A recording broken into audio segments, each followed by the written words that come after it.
Good morning, good afternoon, good evening. Thank you for joining today's webinar for the launch of the Postal Inclusive Insurance Research, Scaling Up Postal Inclusive Insurance. My name is Ihab Zaghloul. I'm the Financial Inclusion Program Manager at UPU. The webinar today is planned for about 1.5 hours. And we have a lot to unpack. A bit of background on today's topic. The Global Inclusive Insurance Research Study was co-sponsored by both the UPU and AXA, and the research was conducted by Hisra Consulting. The research focused on gathering specific field insights and learnings from post offices in 6 UPU markets that actually are issuing postal inclusive insurance solutions. And these countries were Indonesia, Tanzania, Morocco, Brazil, India, and France. We thank our colleagues in the 6 postal markets for their valuable contributions to help us complete the research. And during the webinar, we will also have the pleasure of interventions from a number of distinguished guests to help us put in perspective the important role of postal inclusive insurance in providing access choices to postal customers. So let me quickly introduce our guests. If I can kindly please ask them to switch on their camera. From AXA Essential, we have Ms. Aisha Hassouna Leclerc, Postal Inclusive Insurance Lead. And from Hisra, we have Mr. Simon Bussard, a partner at Hisra. And also from Hisra, we have Mr. Shitrak Sharma, Senior Consultant. And we also have interventions from our postal network, El Barid Bank Morocco, Mr. Mohammed Moussaoui, El Barid Bank DG. And from CNP Seguradora in Brazil, we have Mr. Francois Tritz, CEO at CNP Seguradora. Our agenda today will cover a number of topics. As you can see, briefly, we'll talk about why postal inclusive insurance matters, the role of the private sector in mobilizing inclusive insurance. We'll have insights and learnings from research given to us by Hisra as an outcome of the research. The important postal network perspectives is an important point that we wanted to gather on how to successfully deploy inclusive insurance solutions, and we'll hear from the 2 network members, distinguished members today. We'll touch quickly on what are the next steps from here, and we will close by taking questions on the chat from our participants. So please send your questions through the chat if you have any questions that you would like to share or interventions that you would like to make. There's a lot to unpack, and we look forward to the conversation. And let me just move on to. So for the non-UPU member participants, let me first introduce the UPU and the relevance of its global network structures to the deployment and scaling of inclusive insurance propositions. The UPU is formed of 192 member countries, and its members are designated operators, governments, regulators, and policymakers.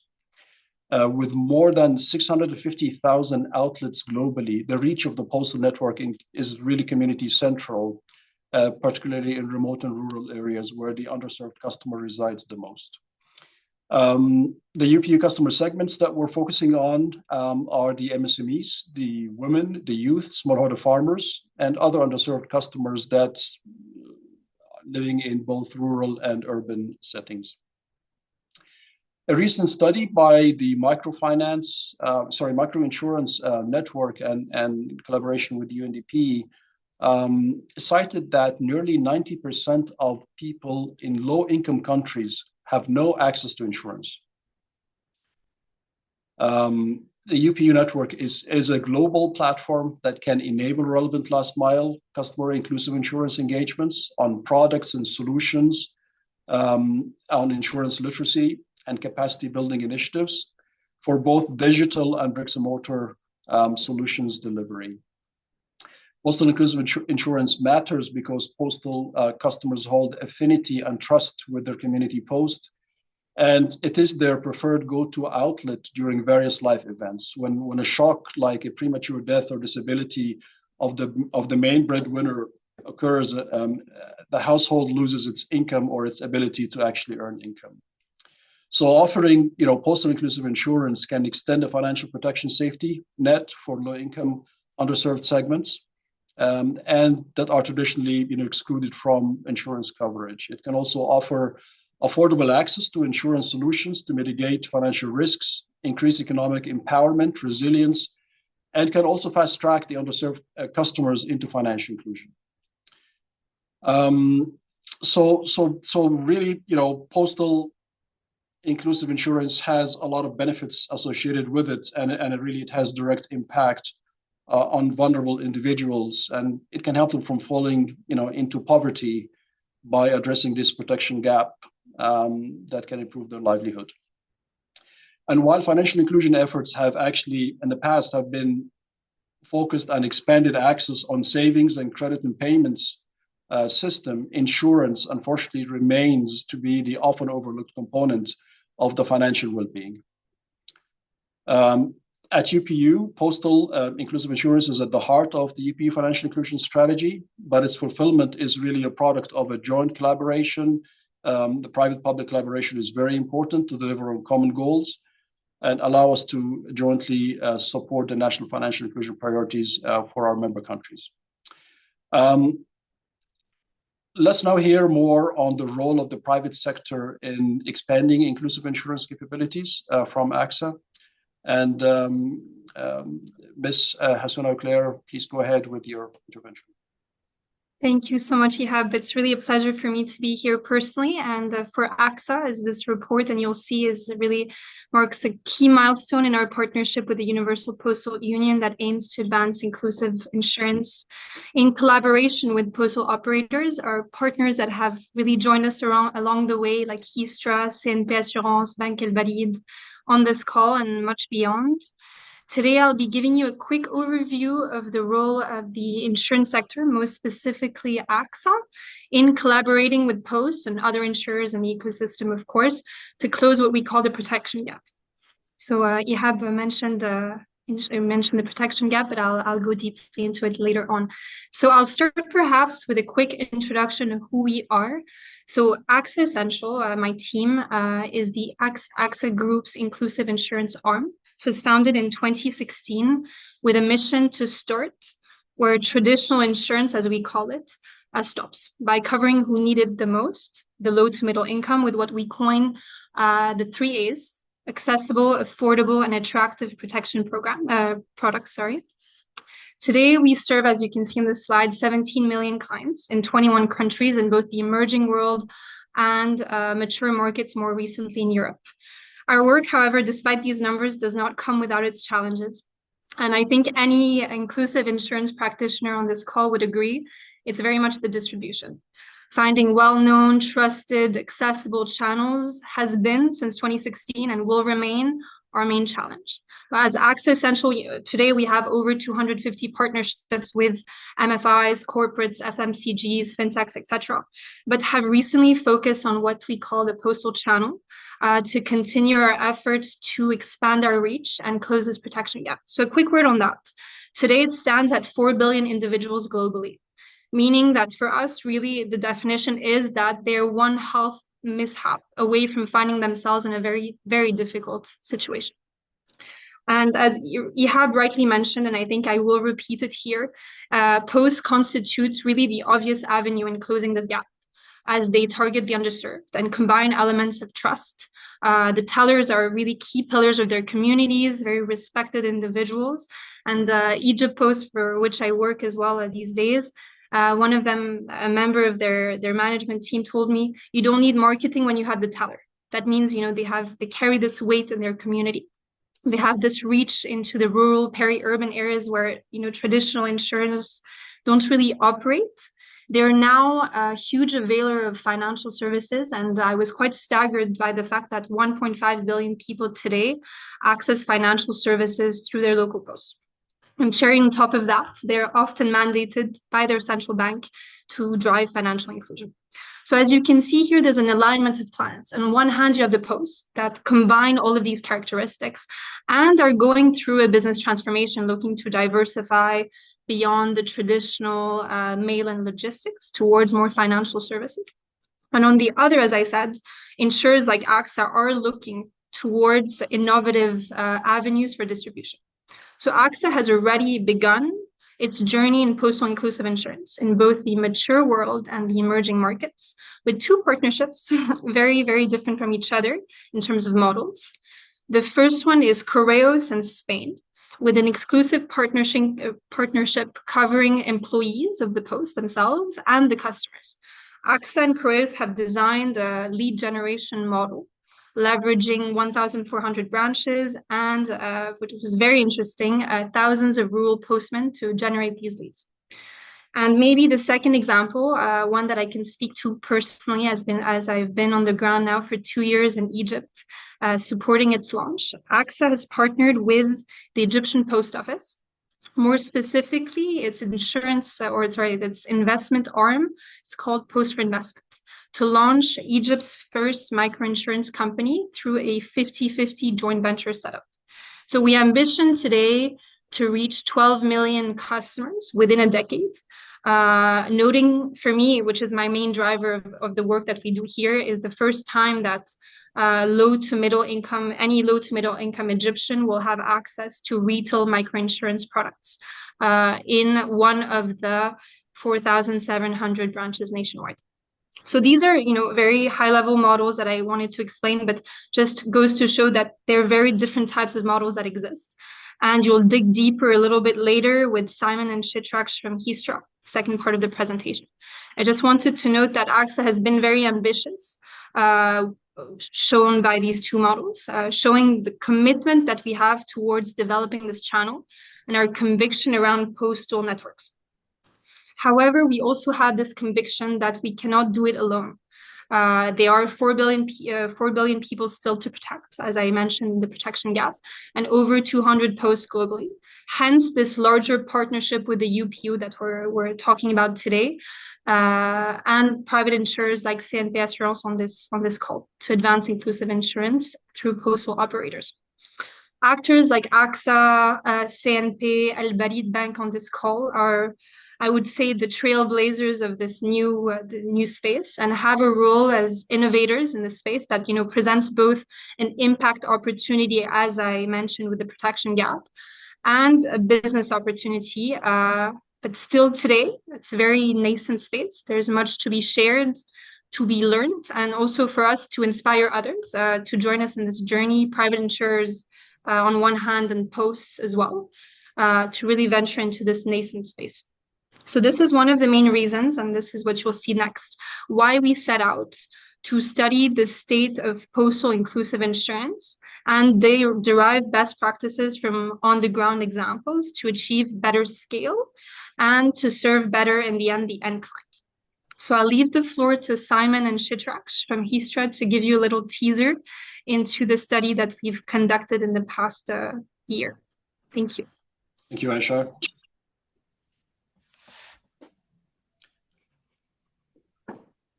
Thank you, Aisha. Yes, and thank you, Ihab, and thanks to all the participants who are attending this webinar today. My name is Simon Brossard. I'm a partner at Histra. Histra is a global impact consultancy which is focused on inclusive business models, and we have been conducting this research for the Universal Postal Union, co-sponsored by AXA Essential, on postal inclusive insurance, out of the realization that while postal inclusive insurance is still fairly nascent and emerging, there are some pioneers who are showing the way. And it was very important for us collectively that we don't reinvent the wheel, and we learn from these early experiments, or sometimes early successes. What is it that they've done differently?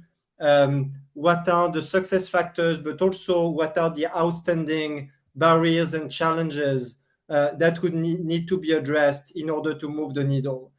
And so as the methodology for this research was to analyze postal networks who had already started inclusive insurance. We identified and analyzed 25 of them and deep dived into 8 case studies. And Ihab, if you can move to the next page, this world map shows the 8 cases that we've been analyzing in depth over 6 countries: India, Indonesia, Tanzania, Morocco, Brazil, and France, which was selected for, number 1, having achieved some level of scale, number 2, representing a diverse sample in terms of insurance products. So if you look at the bottom left of the page, you see that across these different networks, a wide diversity of life and non-life insurance products are being offered. And number 3, this sample of markets and case studies also cover a wide range of realities, consumer expectations, and regulatory context. And last thing, which I'm very happy, is that Mr. Moussaoui from Al Barid Bank and Mr. Tritz, who will be speaking next, were part of the stakeholders that we have been interviewing for the research. So you will hear some of the lessons from the horse's mouth. If you can go back just very quickly to the previous page, Ihab, before we get to the first message, I just want to give you a brief overview. There will be 4 key messages that I would like to share today. So the first one will be that there is not only a customer need, there is also a business opportunity. The second message is that postal networks, and I know that they are representative of postal networks that are listening to this webinar, are ideally positioned to unlock inclusive insurance. Number 3, postal staff, tellers, clerks, postmen, postal bankers can sell insurance successfully. And number 4, there are different, and we identified 4 partnership models that you can consider as a postal network in order to venture and to start postal inclusive insurance, which depends on your level of the level of maturity of your market and your capabilities. So these are really the 4 messages, and the next 4 slides will be getting into a bit more detail. So next one, Ihab, is about the customer need and the business opportunity. I think Ihab in his introduction has mentioned that there is a significant gap. Interestingly, it's a global gap. So it's not only in emerging markets, it's also in the more mature Western markets with different realities and situations. So close to 90%, 88.5% of low-income people lack any form of insurance in emerging markets. In the more mature Western markets, it's 25% of the population that are uninsured or poorly insured. But in any case, there's a huge gap that means people can fall back into high vulnerability or poverty situation. This challenge can be translated into significant business opportunities, including for postal networks that are looking to diversify their revenues. And obviously, there has been a trend for many years of postal networks to get into financial services at large. Insurance is more recent, but starts for a number of cases, and this is what you see on the right-hand side, to account for significant proportion of the total revenue. So case 1 or case 2, the revenue from inclusive insurance accounts for respectively 15 or 10% of the total revenue from the post that we looked into. And in both cases, these postal networks are offering a diversity of products to a variety of segments. So customer need and business opportunity, first message. Now the second message is that, if you can move to the next page, Ihab, postal networks are ideally positioned. They have unique assets to contribute to building, expanding, growing inclusive insurance. The chart on this page is showing the number of point of contact, which is a mixed bag of physical outlets, brick and mortar agencies, mobile units, vans, but also agents offering doorstep services, which is a good representation of that huge coverage of postal networks, which is also very strong in rural areas. So if you look at the second column, you see the proportion of all these over 200,000 outlets or 160,000 outlets that are in rural areas, which sometimes, and actually oftentimes, makes postal networks the strongest network in rural or last mile areas ever. So that's number one. The second thing, and I think that was mentioned by Aisha through an anecdote, it's not only the reach, but it's also the level of trust, which in particular, if you think of inclusive insurance as the first time that someone will get any insurance product, having the level of trust is a critical and unique asset which can make a difference. So posts are uniquely placed. Point number 3, so that's the next page. That was a question that we had when we started the research, is it seems a very different job to be working in a postal network and to be selling insurance. But actually, postal staff can successfully sell and provide service of inclusive insurance. And that's true across the different jobs, whether postmen, clerks, tellers, bankers. And what you see on this picture is two very different situations at two different sides of the world. So on the left-hand side, it's a Correios outlet in Brazil with a client that is looking at flyers on insurance. On the right-hand side, it's an Indian postman that is using a mobile device to subscribe a client. And in both cases, the sales can be substantial. However, the level of performance can also vary significantly. Why? Because the staff, the postal staff, have many conflicting priorities.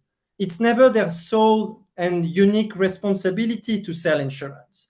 So how do you make this a priority, and how do you drive operational excellence?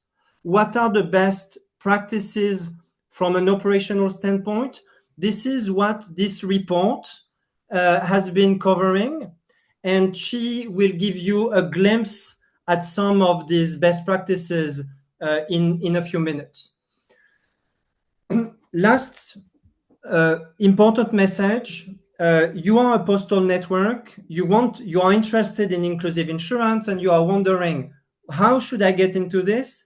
And what kind of partnership model should I consider with insurance partners, private players? The answer is, it will depend on the level of maturity of your market and your capabilities. We have identified 4 models which are represented on this page. The first one are exclusive partnerships, where a postal network joins forces with a single insurance company and grants access exclusively to their postal network. And oftentimes there's a revenue share, but that can take different form. It can be an upfront payment, it can be a long-term revenue share, or a mix of both. And that model has proven particularly relevant when there is a need to build the market collectively and also to develop capabilities of postal networks. And that exclusiveness is making the incentive for the insurance partner to invest in that market building. And the cases that you will hear both from Albarit Bank and in their partnership with Wafa, or from CNP in their partnership with Correos are representative of that first model.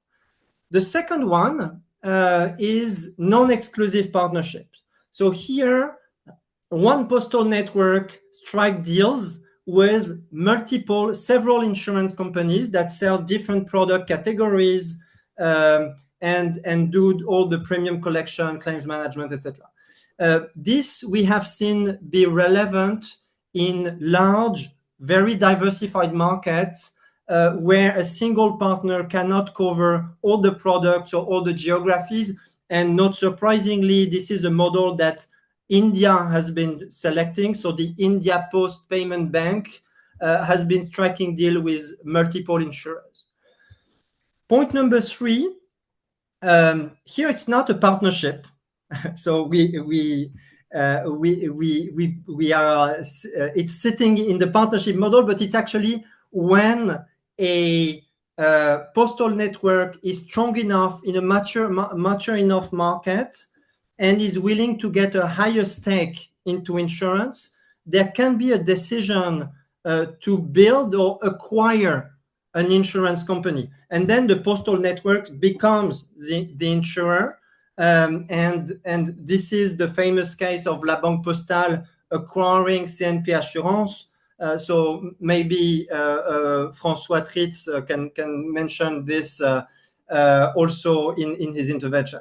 And the last point, we have called it sandbox because in a number of cases, you don't know how to start, who should be the right partner, what should be the right product, and there is a need to test the market. So sandbox is the experimental model for postal networks to test different inclusive insurance value proposition and possibly different type of partnerships before a large-scale rollout, which has proven particularly useful and relevant in newer or less mature markets. So these were the 4 key messages that I wanted to share with you. On that, I will hand over to my colleague Chitraksh, who will present a selection of the more operational best practices that we've been observing on the ground. So Chi, over to you.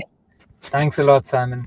So as Simon was saying, and as we've seen even through what Aisha was saying, operational excellence is something that is really crucial in postal inclusive insurance models.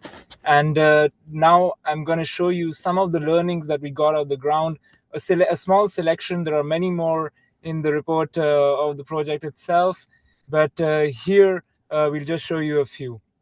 So when we talk about inclusive insurance, what we need to remember is that we are often addressing customers who are buying insurance for the first time and usually have a lower level of awareness on what insurance is. And in that context, simplification is key to selling insurance. The 3 examples that you see here are actually, well, simplified, be it in terms of affordable pricing, simple payouts, guarantees which are very clear and plain vanilla, and processes which have also been made as adapted to the customer's needs as they can. The first example on the left, which is the India Post Payments Bank, actually has postal workers going on the ground with a mobile application, door to door, and then customers who want to buy insurance can get subscribed in as little as 2 minutes through that application, quite simply. The second example is of Correos in Brazil. So if a client shows up to a clerk in the post office and says that they want to buy an insurance policy, all they need to give is their CPF number. So that's like a tax identification number, the clerk will directly get information on the client in his or her system. They make the payment, they print a small receipt which says, well, you're covered from now on, and the next day you have the policy in your email or by post as well. And then the last example here is actually of Al Barid Bank in Morocco.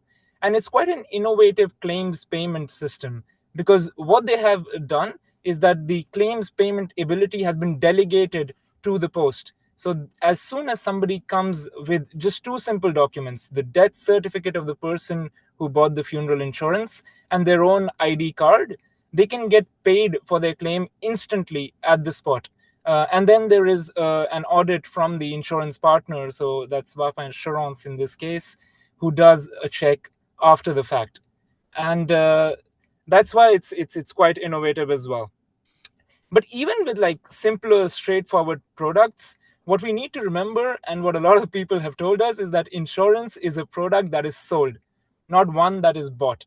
So what you need to do to increase sales is to create push periods. What I mean by push periods here is basically, well, times which might be some days, some weeks, some months, where there are a lot of activities to make sure that these sales increase. This could be increased marketing, this could be incentives for the salesmen themselves, this could be a push from the top management, which makes sure that the entire organization is clear about the priority of selling insurance during this period.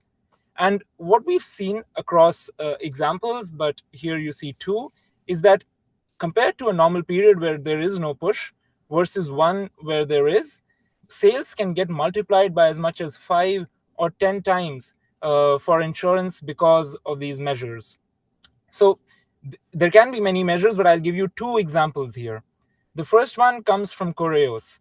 So they actually have a very straightforward system of having 2 days every week where the postal workers know that they need to push and sell insurance. So it's literally like a calendar. It can be 2 days on insurance, 2 days on packages, another day on maybe another product, and it's like that. So during these 2 days, they are motivated to sell as much insurance as they can, and the rewards for selling well have actually been gamified. So CNP and Correos have come up with a mobile application platform on which these sellers get points every time they do good sales, and they can exchange these points later for household items as a reward. The second example is from Al Barid Bank, and it's about their competitions that they have for 2 days in a week.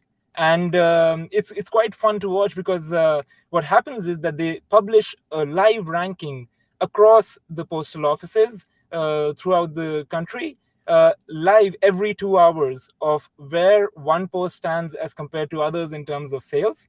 So the manager gets an Excel in the mail which shows, well, you're here, and then the entire team gathers around, and there is a real emulation to make sure that you're winning, that you're pushing sales, etc. And there is no actual financial incentive directly related to this, but it actually works quite well in terms of increasing the sales that are made. But what's important is that even when we talk about these incentives, we shouldn't just think of them as financial motivators. There is a very important need for the management and for everybody in the organization to make sure that throughout people believe in the social mission and the financial inclusion mission, which is represented by inclusive insurance sales. And this can be translated, as an example, by higher claim payments. Especially for vulnerable populations, it is a tangible proof of the fact that what they're buying has value for them. And the photo that you see on your screen actually is an Al Barid Bank campaign, and a very good example where they took the database of the deceased in the country and they crossed it with their own database of clients, found people who were due a claim but had not claimed because maybe their relatives didn't know that they had bought out an insurance policy. They went to them, they paid the beneficiaries these claims, and they made a whole social media campaign about it, which reached 25 million views and generated a lot of positive word of mouth. So just showing that it doesn't only have this kind of word of mouth, etc. impact, but also actual business sense, because more people see what the tangible impact of having insurance is. So buying insurance will remain a difficult decision, especially in resource-constrained settings. This is a big decision of using your money towards something, whereas it could be spent on an alternative that might give you more value. And imagine if this decision had to be made over and over again in the terms of paying premiums. So every month or every year, whenever you have to renew your insurance, you have to pay again, you have to make that decision again. And what we've seen is that to make it financially viable, to make inclusive insurance financially viable, it's actually very important to have automatic debit of premiums. This chart is actually a striking example. So what you see here is that in Morocco, in for Al Barid Bank, when a policy needs to be renewed after 1 year, that is, somebody has to repay a payment, repay a premium, their premium gets deducted from their bank account. These are customers of Al Barid Bank, and the automatic debit happens at the time that the premium needs to be paid. And doing so, there is a 92% renewal rate that the bank achieves on these insurance policies. And on the right side is a competitor who does only cash payments at the moment. So the renewal is for it to be renewed, somebody has to go and pay in cash to renew the policy. And even though it is the similar products, same market, same clientele, they see a renewal rate of 30%. So it gets divided by 3. If you're a postal bank, it's quite obvious. It seems obvious that you can just take these automatic debits and make sure that people renew. But if you're not one, there are still ways to make sure that these automatic debits can happen. So these can be partnerships with other banks. These can be partnerships with mobile operators or financial services providers. Or otherwise, if such an automatic service is not possible, there's a very good example from India Post, which is to actually take these premiums directly from the salaries of public employees. So that can be yet another method of doing this. If automatic debits aren't possible, well, it has to be renewed ideally after a year, and then there is a chance that there is some sort of fallout that you see in your clients. And finally, another thing I would like to say on that subject is that there is also possibilities of bundling insurance with both financial and non-financial services. So maybe with remittances, savings, etc., or non-financial services, such as when you're sending a package, you can bundle or add on an insurance product to these services. But in that case, it needs to be very well explained to the clients, and they need to be very clear about what they're buying. So now you see this beautiful page on the screen, and that's our report that we're very proud of. And it will be published on the UPU website, and I highly recommend you to go read it, because it has a lot more insights that we have been able to collect off the ground, and in the spirit of really learning from those who are doing it well. Which brings me to my handover and to give the mic to the actual practitioners, insurance and postal practitioners. And Ihab, I'll let you take it from here. Sure. No, thank you. Thank you very much, Shi, and thank you, Simon. This is very interesting interventions, a lot of key messages, and one in particular is that insurance is a product that is sold, not bought. So this is really interesting insights, and I think the work that you've done is very much appreciated. And the research report itself is available online, as she had mentioned, and also what we will do is we will forward it as an email link to everybody following this session. But thank you very much, Heathrow team. And now let's look at the perspectives of how can successful deployments happen in the postal insurance world. And we have 2 interventions. First, we will start by Mr. Mohammed Masawi, Al Barid Bank. He will give us a quick overview.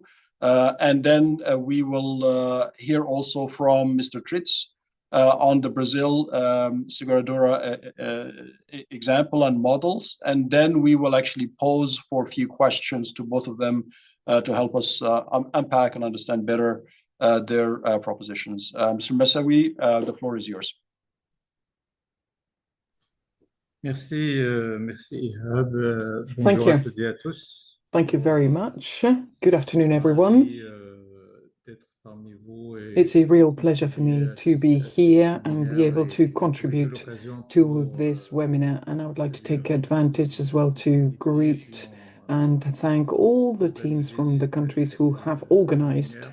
this Et webinar, également, je profite également pour saluer les as well différents intervenants as participants. greeting everyone. Alors, bon, j'ai préparé quelques éléments I have d'introduction et on aura prepared l'occasion a slight avec introduction des questions-réponses pour aller and plus en profondeur dans les some différents questions and answers in order to go into the on va different dire de cette expérience marocaine. areas Alors, je vais of commencer this par, experience. And I will avancer start, if you can move jalons forward, importants, parce que Albarid Bank, en fait, c'est une with filiale some important de la steps. Poste marocaine. C'est une filiale Albarid marocaine, Bank c'est une is banque a postale qui a été postal créée bank en in Morocco, 2010, created in mais les services financiers 2010, au Maroc but n'ont the pas financial démarré avant. Donc, services il y a in un avant Morocco didn't start et in donc, je vais 2010. They rappeler started les well différentes before étapes que that. je souhaite And partager these are the avec vous different pour steps that I avancer. wanted to share with you. I don't know if you can move the Voilà. screen Donc, to the next slide. Thank you very much. la Poste marocaine n'a pas commencé So en the 1926, il a Moroccan commencé au Postal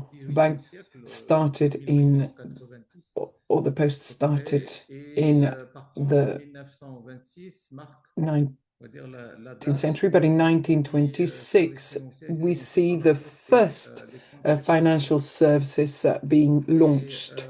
1959, il y In avait la création 1959, we see de the caisse d'épargne nationale, creation c'est of the les produits d'épargne National contractuels qui Savings est créé en Fund, a 1959. savings fund that was created Et bon, jusqu'à 2008, il y avait tout un travail qui a in the été fait par la country, and Poste pour until développer les services 2008, the financiers Post comme has communication, reçu, compte par Post exemple. Morocco has developed a En number 2008, of il y avait une different décision stratégique activities. In sur la transformation 2008, we vers see des a number approches et of des méthodes strategic decisions diversifiées, for diversifying the travailler sur un projet qui activities s'appelle le and Banque Postale. mostly Et donc, working il y avait in les the mouvements de postal légalité bank autour de la project. Poste marocaine And pour there is a développer change in the l'application legislation des that lois. allows for the En 2009, il y creation avait of la transformation elle-même de la Poste qui est of the devenue bank. une SA, The donc une société anonyme. bank, Et the également, post je becomes vois qu'en fait, an la SA, Poste a is transféré les services transformed into financiers à an la filiale SA, bancaire and et it's also soit créée, authorized in 2009 to qui a été transfer all créée its en financial 2009 services to et the qui a obtenu subsidiary son agrément of Al bancaire.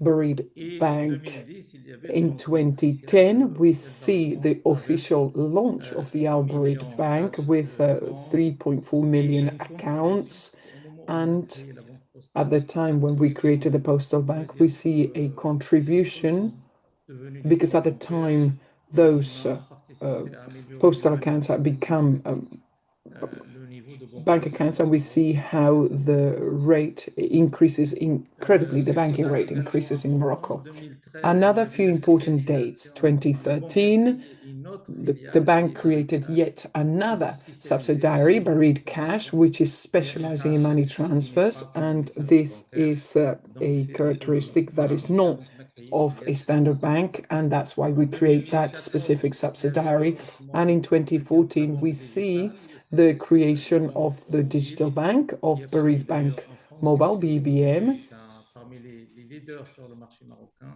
which avec is un numérique de la today marque. one of the leaders in the Et Moroccan aujourd'hui, on va market, dire ce qui and it est has en known huge résumé, la banque success. And postale this is, répond as a summary, avec how the postal à peu bank, près Al 8 Barid Bank, millions is a bank with de comptes. a stock C'est of très about 8 million important à l'échelle accounts. This is nationale an important et qui pèse, on va dire, national par un poids important stock, which de has an bancarisation de la important population.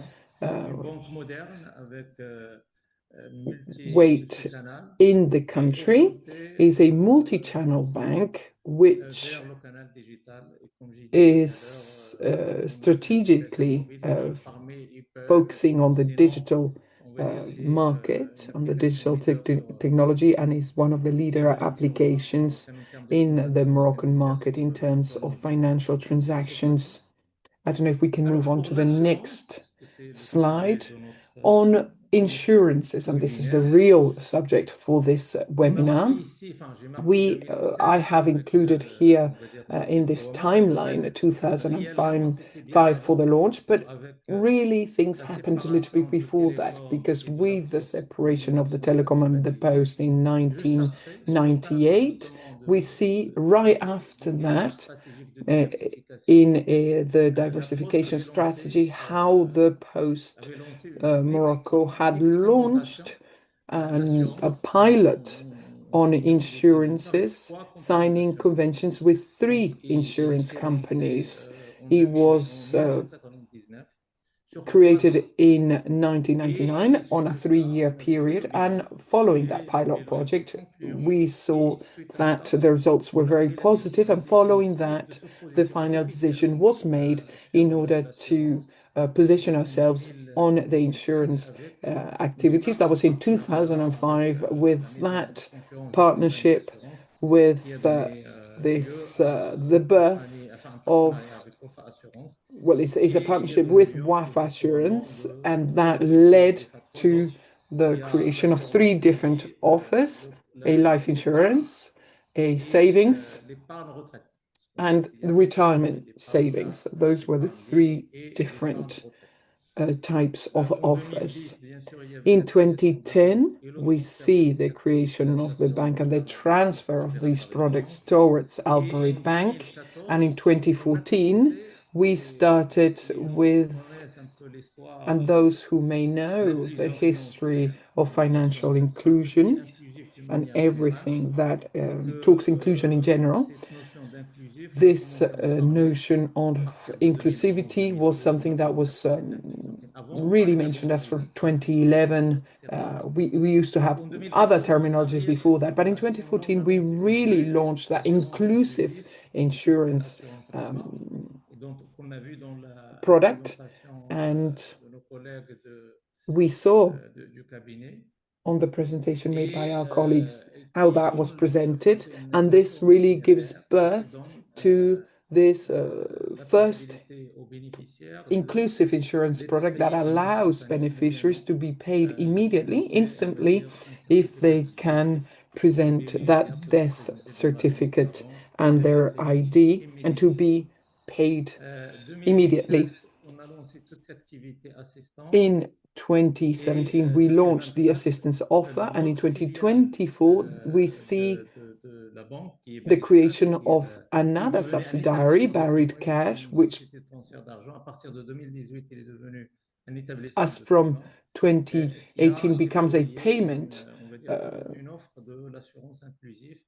product, and we see in 2024 that creation of the Buried Cash, which really allows to develop the inclusive insurance through the 3 products already mentioned and which I have mentioned. I don't know if we can move on to the next slide.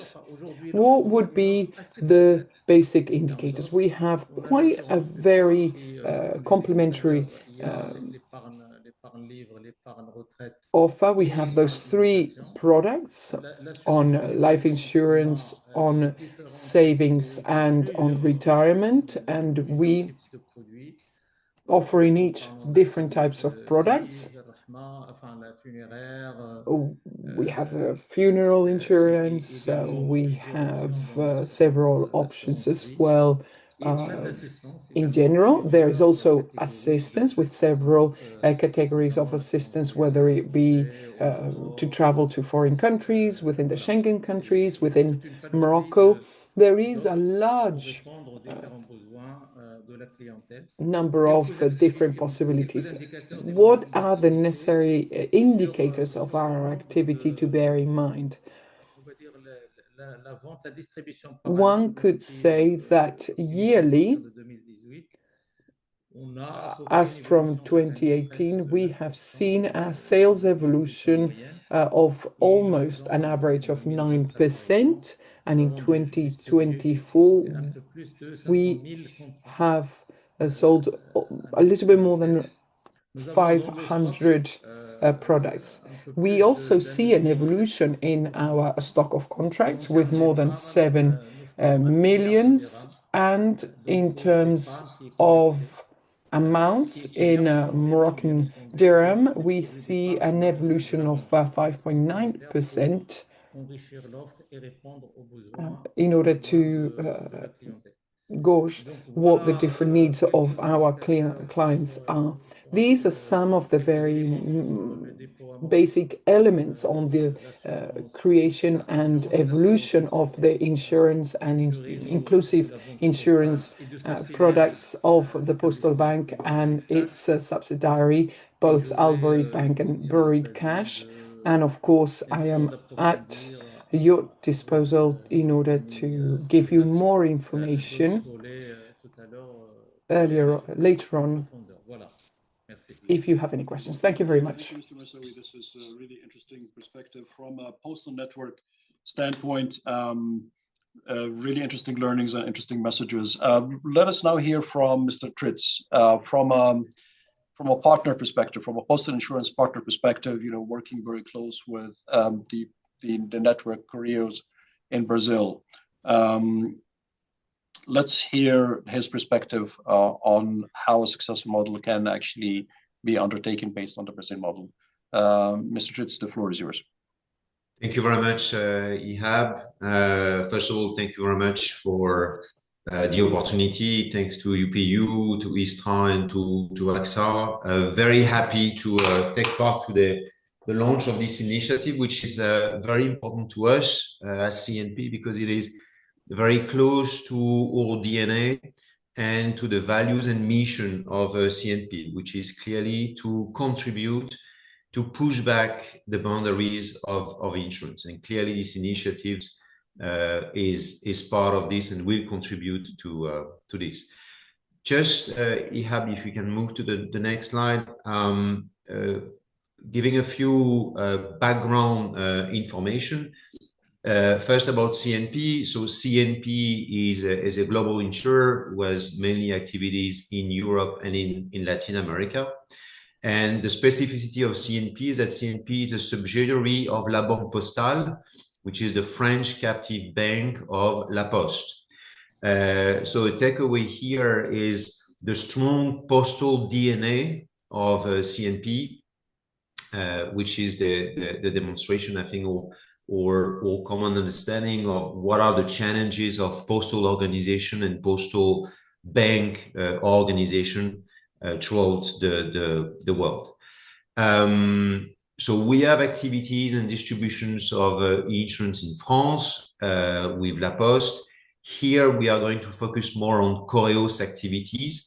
Both have been studied by ISTRA into the report, but we are going to speak now about Correios. This Correios activity and this joint activity that we have with them in the distribution of micro insurance or inclusive insurance have started in 2024, so it's still very young, but still we already have 60,000 live customers in portfolio, to which we have distributed within the network of Correios 6 different micro insurance or inclusive insurance products. The main figure to have in mind is probably this 90% of the Brazilian population who doesn't have any kind of insurance product.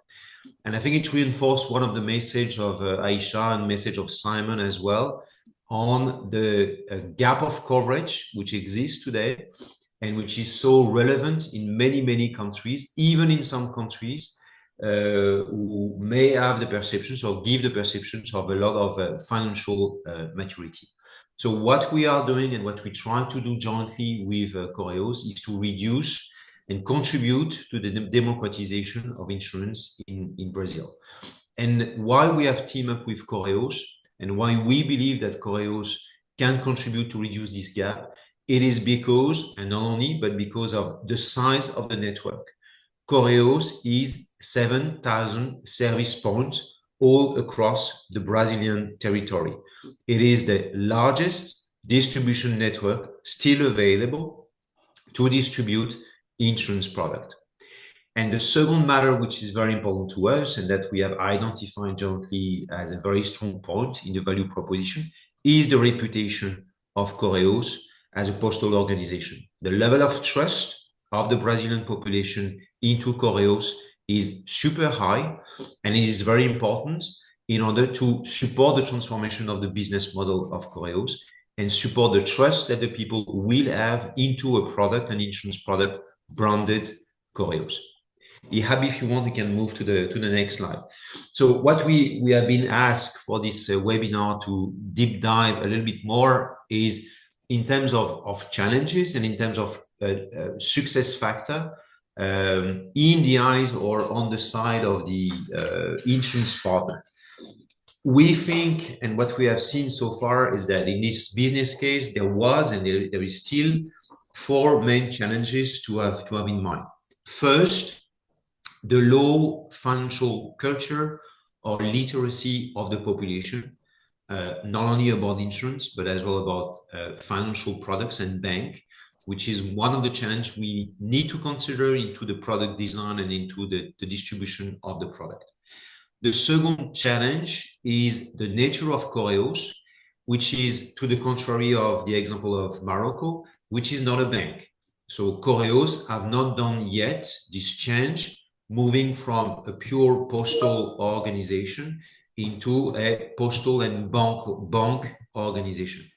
So we had to build product and customer journey into a postal insurance distribution without considering or being able to count on an already existing banking activity into Correos, which is probably an additional challenge. Other challenge is to be able to develop product to address and attract the interest of the low-income segments customer.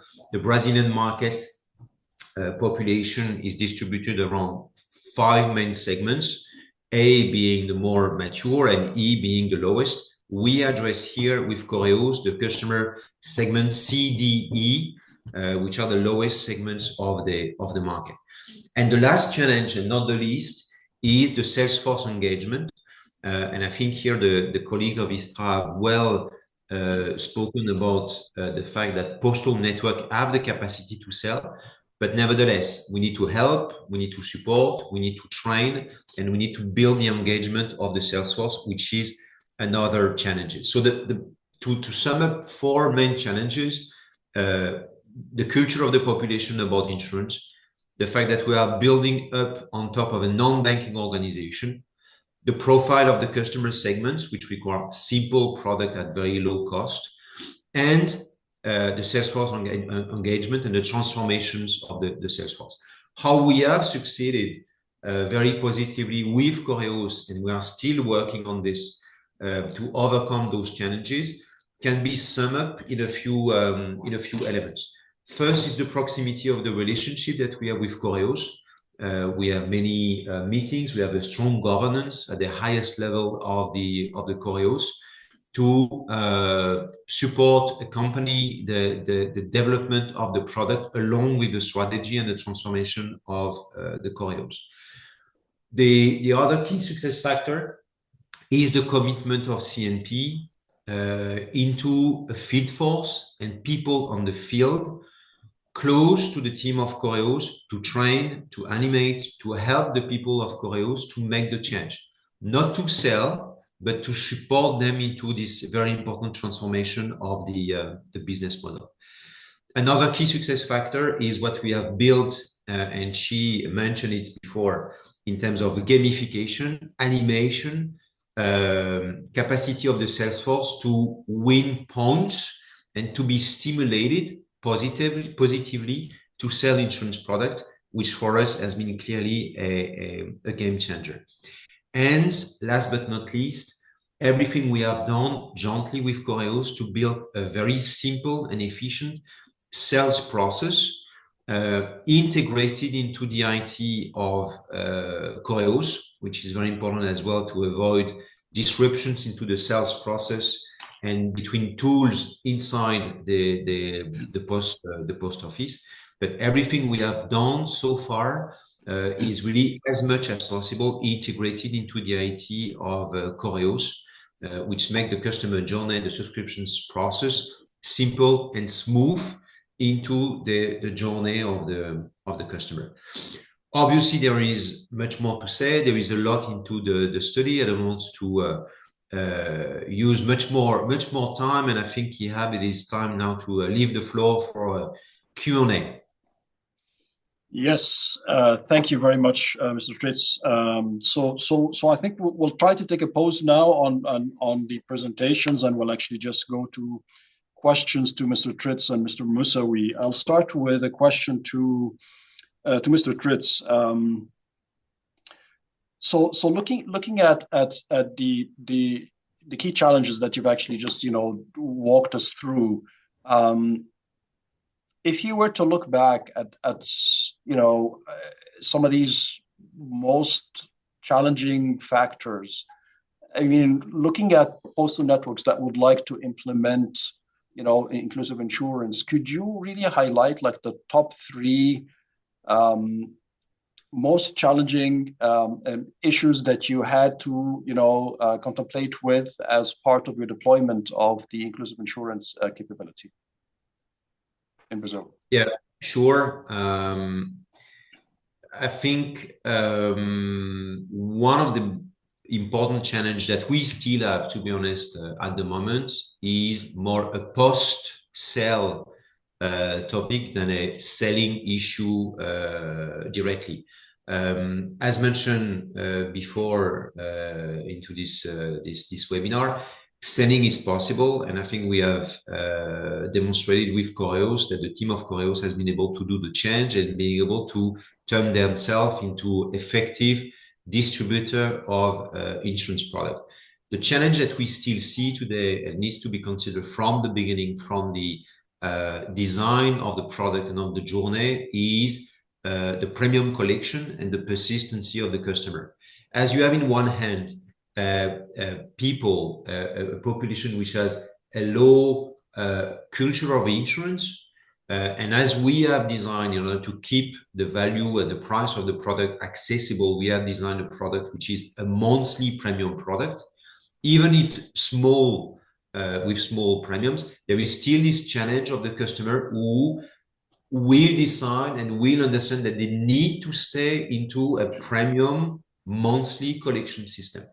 And one of the challenge is how to keep the link with the customer all along the life cycle of the customer, with or without a claim, so that they keep paying the premium, which is one of the basic principle of insurance and of this mutualization mechanism that we have. So I think that what the first challenge that we still see and on which we are working a lot with Correos is how to keep the engagement of the customer post-sale, and how to increase the persistency of the customer all along the life cycle. Okay. I think just because you wanted the top three, so I'm just going to do two. I think the second one is really the transformation and the animation of the network. We, as an insurance partner of Correos, we have done a lot of investment in order to be able to animate, build some gamification for the network, so that for these people, I mean, the postal clerk, they understand and they have the motivation to go beyond to sell the insurance product. Because to be honest, it was not a given from the very beginning for the customer that Correos would start to distribute insurance. So it is really on the shoulder, on the clerks and on the people of La Poste and of Correos to sell. So it was mandatory to build a motivation system with gamification. And I think it was a very important challenge. It works very well, but it needs to still be animated and to stay alive all along the partnership. Great. Okay. Thank you. So Mr. Moussaoui, the point around the premium collections and the challenges that Mr. Tritz had described, do you see the same challenges in your operation? And also, would you like to add your comments on the gamification piece and how important it is for your side of the business as well? Très bien. Le modèle, je pense que le cabinet l'a mentionné dans sa présentation. On est au niveau de l'enregistrement, on est dans une configuration différente. Our configuration is quite different. That was in the presentation. So to answer the question, We're at a time where, and this ties into what my colleague was saying, it's the same challenge as the competencies of the team, the network, the relations with the client, quality of service. And all of this is very important.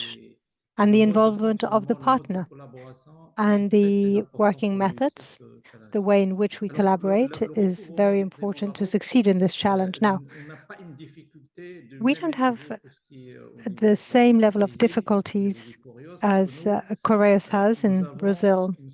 We have a bank and we distribute insurance products to our own clients, so they already have an account with us. So we have automatic direct debits each year. So we can collect the money each year. We're at 95% approximately of coverage and collection. So we don't have any collection difficulties, no particular difficulties. And well, Correios has its own model and its own difficulties, but I guess the model causes problems with collections, premiums, etc. But in Brazil, but in Morocco, it's rather smooth. Regarding the incentives and the gamifications, when it comes to the staff, are the models similar to what is happening in Brazil as well? Oui, absolument. Nous, c'est un modèle en fait qui s'applique à l'ensemble des produits. So our model applies to all these banking or financial services. So the incentives come through the performance. So this is an ongoing system. Each year, within the budget, we allocate funds to incentivize sales, to incentivize those working for the agencies, managers. We set rules, standards with KPIs and quality KPIs. And this is a system that works pretty well. Now, something else with regard to our experience. So the partners have permanent representatives with the posts within the region. So that way they are always represented on an ongoing basis because some people come, leave, new offers arrive. So the representatives of the partner company are there with us on an ongoing basis, and they provide ongoing support. And this setup has been very helpful, very relevant, and has had a positive impact on productivity and performance. Excellent. So I'll stay with you, Mr. Missouri. I have another question for you. So for our network members that are listening to us today, that are not offering, inclusive insurance solutions in their operations, and if you were to actually talk to them and tell them why was it important for you as opposed to launch Postal Inclusive Insurance solutions and capabilities, and what were the key motivations behind this decision for the El Barid Bank? Alors, je pense que j'ai eu l'occasion par le passé, parce que je travaille beaucoup avec les PU dans le cadre des I've been working with the UPO for a long time, especially on the development of financial postal services. And the postal model has changed a lot at time. It started in the 90s. It's not recent. In the 90s, with the arrival of technology and digitization, the reduction of postal flows, the model changed. And so we at the Post had to diversify, had to transform ourselves. And in a number of countries, our network is a very important heritage for the post offices and for the whole country. So we used it to diversify and to make postal activities more sustainable. And there are a number of different approaches that have been followed worldwide. Some have decided to offer postal financial services. In some places, it was easier to then introduce insurance and other products along the other offerings. But in other countries, and in a number of countries, things were different.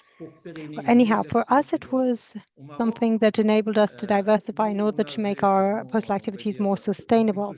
In Morocco, we have always had financial offerings. We've always provided financial services, but with the changes that happened a few years back, we needed to broaden our offering. And so the introduction of these insurance products was part of our transformation strategy. So insurance came as an additional complement to retain clients, because we knew that if we didn't manage to retain them, they would go to our competitors. And at the same time, this generated additional revenue. And Post Maroc is post office originally, and it is part of our country's global strategy for inclusion and financial inclusion. So it is a public-private actor with as one of its aims to develop inclusion, and therefore one of its aims is to offer a diversified series of services to broaden postal offerings. So there are several ways in which this is interesting. The fact of including new activities brings further skills to our teams and is in addition to our network. On the benefits, if we were to look at the benefits of inclusive insurance from a customer perspective, and I think the question I can point it to Mr. Kritz, from your experience, what were the observed impacts that you have actually seen on the postal customers as a result of offering, the diversified inclusive insurance solutions in Brazil? And also, Mr. Moussaoui can add a comment afterwards. Well, I think it is as we are still early, I would say, into this process. We have started this operation in 2024. We still have a reasonably small portfolio at the moment, which is growing. So it is not easy to say with certainty what is the impact on the customer. What we can see is what is happening exactly on this portfolio in terms of claims. So we have a set of products which are from life and non-life products. In the intervention of she was mentioned specifically the product funeral, which is a very sensitive topic in Brazil. And we have a volume of claims and testimony of customers which are extremely positive regarding this product. And which have a very positive impact as well on the image of Correios, because people have clearly identified this product not to CNP but to Correios.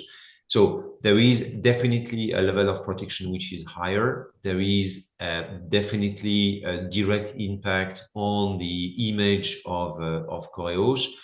Now, on the long term, I think we need to wait a little bit more to see exactly how much we are going to be able to change a little bit this picture of this large volume of people who are without insurance, and to well confirm that with Correios and within the network of Correios, we have been able to change a little bit and contribute to change a little bit this picture.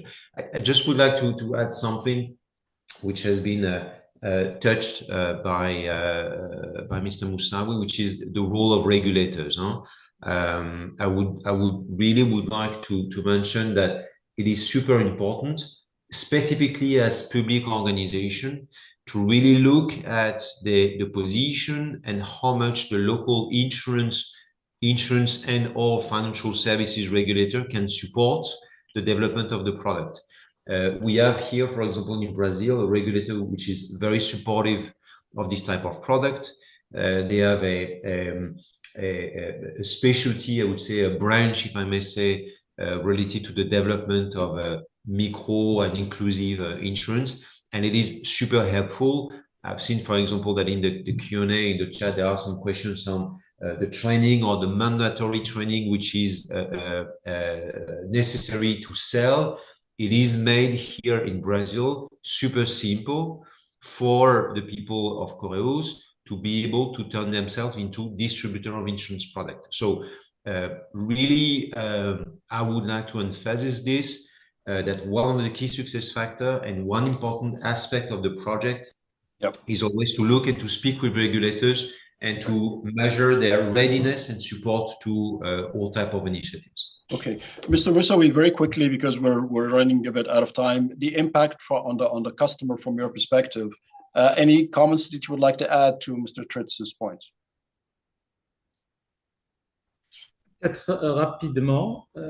Yes, very briefly.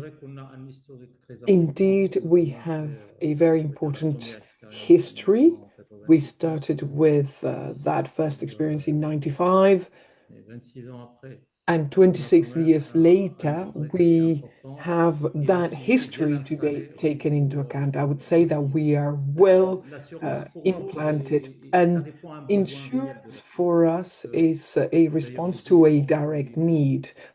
As a matter of fact, the different products that we bring are added value to the other banking services. If I see, for example, savings, our savings insurance is additional, is another type of savings that brings a better index. The life insurance as well also covers a specific need, and the same thing goes to assistance. Now, the difficulty, the real challenge is the fact that it's the advisor in the agency who needs to bring services to answer to the needs and not sell something that does not cover those needs, and so that further down the line we'll see a negative impact because there'll be a claim on that.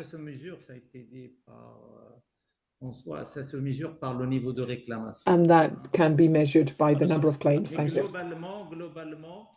But globally,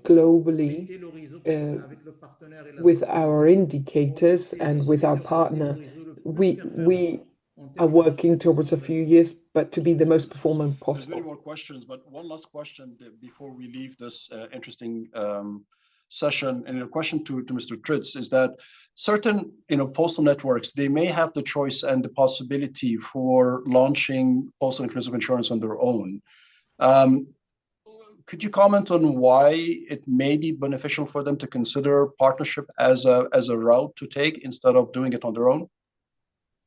Well, I think in the context of usually a transformation of a core business from a postal organization, postal business, into bank distributions or bank assurance distribution, I mean, the step is very high and the cost is very high as well. Insurance business are like banking business, are highly regulated. The capital needs are super high. The expectation in terms of compliance are super high as well. I think very different from the core business. So we are, I would say, in a way, lucky enough within CNP to have the two different models, because the model we have in France with LBP is really an integrated model. We have in Brazil a model which is a partnership model. I think that in order to start an activity, it is better to be, as a postal organization, to be focused on, let's look into the distribution, let's look into customer profile, let's look into product, let's look into customer journey digitalization, rather than to worry about the difficulty of the management of an insurance company. Plus, in any case, I mean, you need some scale.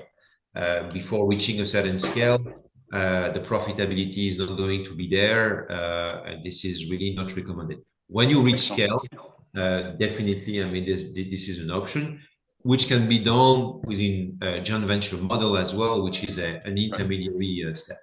Right. Excellent. Well, thank you, Mr. Stritz. Thank you, Mr. Moussaoui, for the interesting conversation. And unfortunately, we're got limited time at this moment of time. So just moving on to the agenda so that we can get to the questions and the chats. So where do we go from here and what's next? So we've launched the research. What are the next steps from here? So in terms of next steps, and we are really very happy to be able to share some great news. UPU, AXA, and CNP have formed a partnership consortium to launch a technical assistance facility, specifically for insurance, Postal Inclusive Insurance research, learning, basically taking it into consideration. This is going to be launched next week. The three partners have actively been working during the different phases of the research to create the Postal Inclusive Technical Assistance Facility, which is going to be called PTAF. This is going to be announced next week, and the program call for projects and relevant applications and all additional materials will be shared as part of this communication. PTAF is an excellent opportunity for the postal networks designated operators to work alongside experts in inclusive insurance and insurance like AXA and CNP to develop individual country plans and go-to-market plans that can assist them to launch actually the launch of the programs. And this can be actually part of a tender, or can be part of a choice of a brand that they will be making as part of that process. We sincerely thank both CNP and AXA for their contribution and unwavering support and commitments to expand the postal inclusive insurance capabilities, and their commitments to support the financial inclusion common goals. And we will be sending a link with access to the study at the end of the session, as we mentioned earlier. Let us go to the few minutes that we have available. Let's go to the questions that we have in the chat.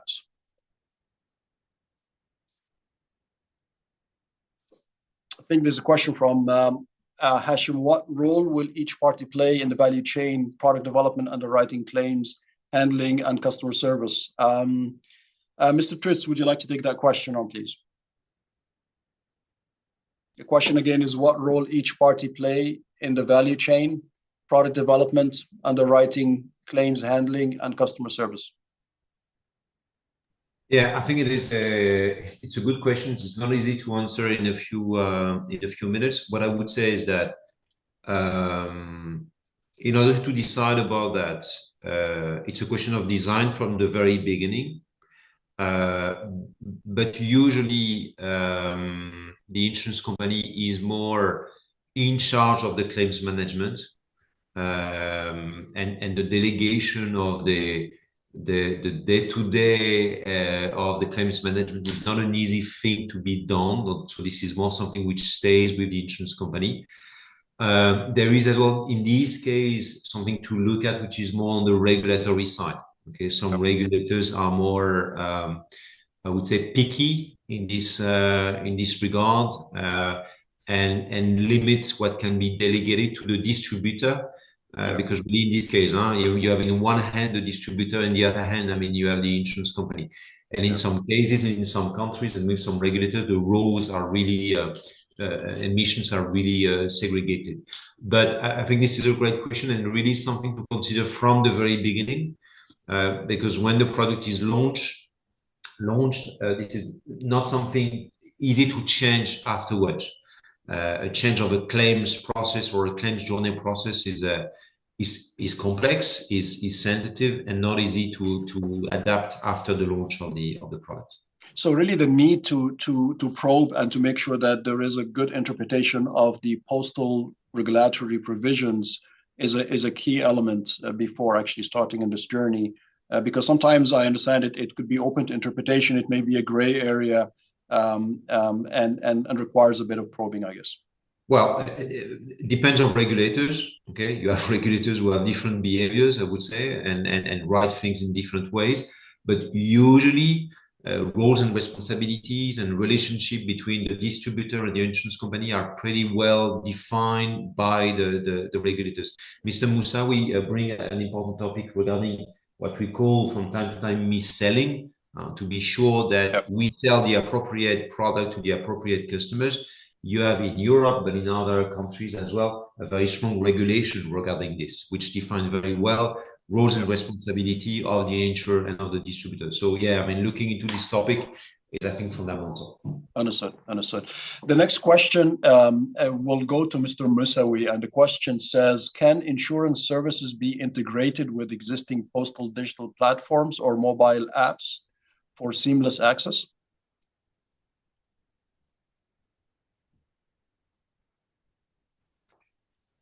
Alors, je confirme. Well, I confirm. Vous êtes dans la configuration, comme j'ai dit tout à l'heure, de notre That's our case, as I was explaining earlier on. Tous les produits d'assurance sont Currently, all the insurance products are included in our information system. That means that within the agency, our information system is the one that distributes the different products.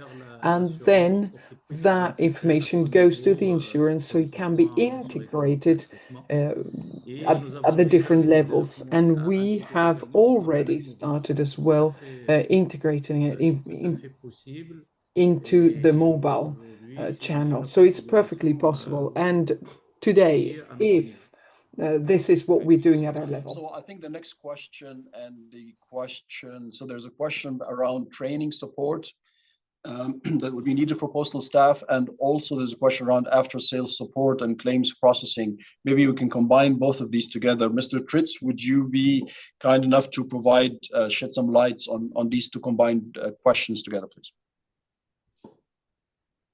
So here we speak about, again, claims, right? The training and the support. Let me read the question. What training and support will be needed for postal staff to act as insurance agents or advisors? And the connected question to that is, what kind of after-sales support or claim processing mechanism can be put in place through the post office network?